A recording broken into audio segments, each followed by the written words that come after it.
मैंने जैसा कहा अभी कि यकीनन कोई ना कोई कमज़ोरी होगी, ख़ामी होगी, जिसकी वजह से हमने वहाँ की आवाम का एतमाद हासिल नहीं कर सके।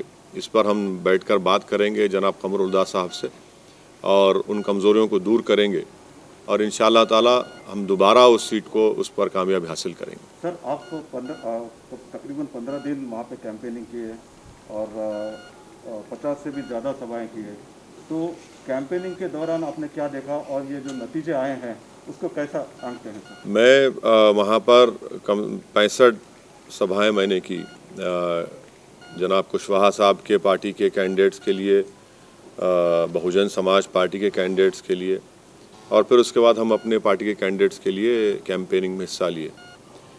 तो हमारा तो मकसद ये था कि हम कुशवाहा साहब को अपना चीफ मिनिस्टर कैंडिडेट बनाकर पेश किए थे। हम तो इस डेमोक्रेटिक सेकुलर फ्रंट के लिए हम मेहनत कर रहे थे।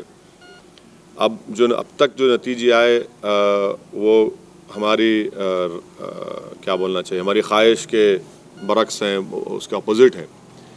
अब जो नतीजा है जो भी है, अब तक जितना आया, अभी काउंटिंग चल रही है, ये तो बिहार की जनता का फैसला है और जमहूरियत में आवाम का फ़ैसला जो होता है वो नतीजा वही निकलता है।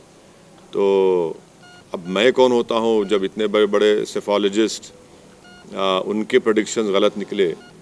तो असदुद्दीन ओवैसी तो ट्विंकल ट्विंकल लिटिल स्टार है, तो हम तो अपना जो काम करना था हम किए। अब देखिए फाइनल नतीजा जब आता है जब ही कुछ बताया जा सकता है। तो फाइनल नतीजा अगर ज़रूरत पड़ी तो क्या आरजेडी के साथ जाएंगे सर? देखिए प्रसाद साहब, हमारी लड़ाई जो है सीमांचल के इंसाफ की लड़ाई रही है और मैंने अभी शुरुआत में ये कहा कि सीमांचल ना सिर्फ बिहार बल्कि भारत का सबसे बैकवर्ड एरिया है और जितनी पार्टीज़ को उनको सत्ता मिली, इख्तदार मिला, उन्होंने सीमांचल से इंसाफ नहीं किया। मिसाल के तौर पर जितने एजुकेशन इंस्टीट्यूट्स हैं वो या तो पटना, नालंदा या फिर दरभंगा के अतराफ़ में बनाए गए। एम्स लाया गया तो सीमांचल को उससे महरूम कर दिया गया। एक गवर्नमेंट का अस्पताल सीमांचल में नहीं है।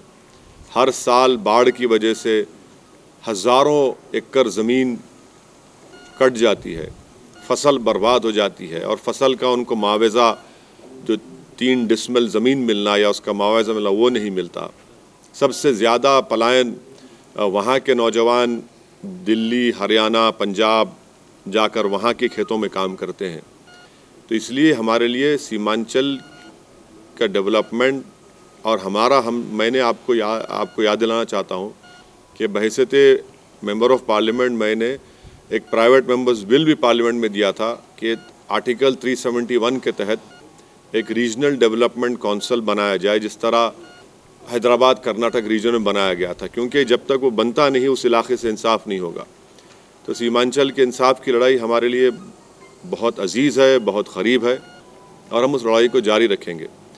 आपके सवाल का जवाब उसी वक्त दिया जा सकता है जब पूरे रिज़ल्ट सामने आ जाएंगे, किस पार्टी के पास कितने एमएलएस जीते, उसके बाद हम फैसला लेने के मौक़िफ़ में रहेंगे। मगर मैं आपको इतना बताऊंगा कि हमारे जो 5 एमएलएस हैं और हमारे जो बिहार प्रदेश के अध्यक्ष जनाब अख्तर उल इमान साहब, मैं उनसे भी बात करूंगा, उनसे भी हम लोग बात करके उनसे पूछेंगे, उनका मशवरा लेंगे और उसके बाद जब सामने पूरे नतीजे आएंगे वो देखकर फिर कुछ फ़ैसला लिया जाएगा।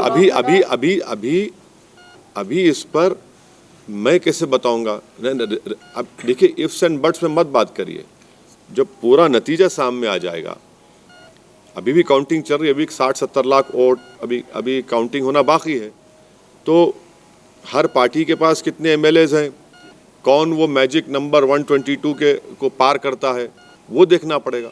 जैसा कि आपने बोला कि सीमांचल के डेवलपमेंट को लेकर अगर कोई खड़ा कॉमन मिनिमम प्रोग्राम के साथ सीमांचल के डेवलपमेंट को लेकर आपके सामने आता है तो क्या आप उसका समर्थन करेंगे? पहले तो रिजल्ट तो आने दीजिए ना। देखिए, पहले तो रिजल्ट, पूरा फाइनल रिजल्ट आने दीजिए। नहीं, क्या साफ है बताइए? मेरे तो साफ नहीं दिख रहा।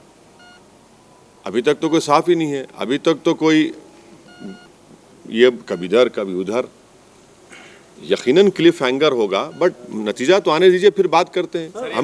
मैं आपसे क्या कह रहा हूं कि मैं हमारे बिहार के अध्यक्ष और एमएलएज हम सब बैठेंगे, बात करेंगे, उसके बाद कुछ फैसला करेंगे। कितना हमको नहीं बोला गया, क्या क्या नहीं बोला गया, कि अगर पूरे 5 साल में अगर किसी पॉलिटिशियन को अगर गाली दी गई है तो अगर आप टॉप 3 निकालेंगे तो टॉप 3 में हमारा नंबर आएगा। क्या क्या आपने कुछ बाकी नहीं रहा ना बोलने के लिए। अब तो बी टीम, सी टीम, वोट कटवा, पैसे लेते हैं, फुला करते हैं। अब हम हेलीकॉप्टर में उड़ रहे तो कहा कि पेट्रोल फुला डाल रहा है, रिजल्ट आ रहे हैं तो कोई कहता है कि देखो इनका एक काम हो गया। तो ये सब बातें भी तो सामने है ना हमारे, तो ये तो देखना पड़ेगा। हम बैठ के बात करेंगे। नहीं, लेकिन सर जो सवाल जो अभी किया वो उसी सवाल को मैं फिर से बोल रहा हूँ। सीमांचल का विकास सबसे इम्पोर्टेंट है और उसके लिए सरकार बनाने में कोई भूमिका आप अपनी पाते हैं या सरकार को कुछ इस तरह का सपोर्ट करना, जैसे तेलंगाना में एक व्यवस्था है कि बाहर से सपोर्ट कर देना या उसको समर्थन घोषित कर देना। एक मिनट, तेलंगाना में टीआरएस को किसी की जरूरत है? नहीं है ना। यहाँ पर पूरा रिजल्ट आ जाने दीजिए, नंबर्स आने दीजिए, फिर अब मैं आपके सामने हाजिर होता हूँ। मैं कहाँ जाऊँगा भाग के आप लोगों छोड़ के? हम तो आपके दरमियान में रहते हैं, जवाब देंगे जब आपको पूरा फाइनल रिजल्ट तो आ जाने दीजिए। फाइनल रिजल्ट आने दीजिए, फिर हम बताएंगे आपको। सरकार बनाने की भूमिका से अभी आप बाहर नहीं हैं। नहीं, अरे देखिए ना कि रिजल्ट जब आएगा जब तो हम आपके सवाल का जवाब दे पाएंगे। आप इस पोजीशन में मुझे बोलेंगे स्पेकुलेट करो, मैं क्यों स्पेकुलेट करूंगा? मैं तो आपके सामने जब फाइनल रिजल्ट आ जाएगा आपको भी अंदाजा होगा, मुझे भी अंदाजा होगा, तब फैसला करेंगे। क्या आपको लगता है कि सिस्टम, एडमिनिस्ट्रेशन, गवर्नमेंट पॉलिसी वगैरह में तब्दीली की जरूरत है? क्या आप हुकूमत की स्कीमात से लोगों को फायदा पहुंचाना चाहते हैं? क्या आपके आसपास गैर कानूनी काम हो रहा है? क्या आपके आसपास बल्दी मसाइल का कोई पुरसाने हाल नहीं? क्या आप ड्रेनेज, रोड और पीने के पानी के मसाइल के लिए आवाज उठाना चाहते हैं? क्या आप मजलूम को इंसाफ दिलाना चाहेंगे? तो बीबीएन से राब्ता करिए और बन जाइए जनता की आवाज, सिटीजन जर्नलिस्ट। इसके लिए बस आपको वाकये की वीडियो या फोटो हम तक पहुंचानी है। आप हमें ऐसी वीडियोस या फोटोज व्हाट्सएप पर भेज सकते हैं। वीडियो फोटोओं के साथ आप अपना नाम, फोटो, पता और वाकये की जानकारी देना ना भूलें।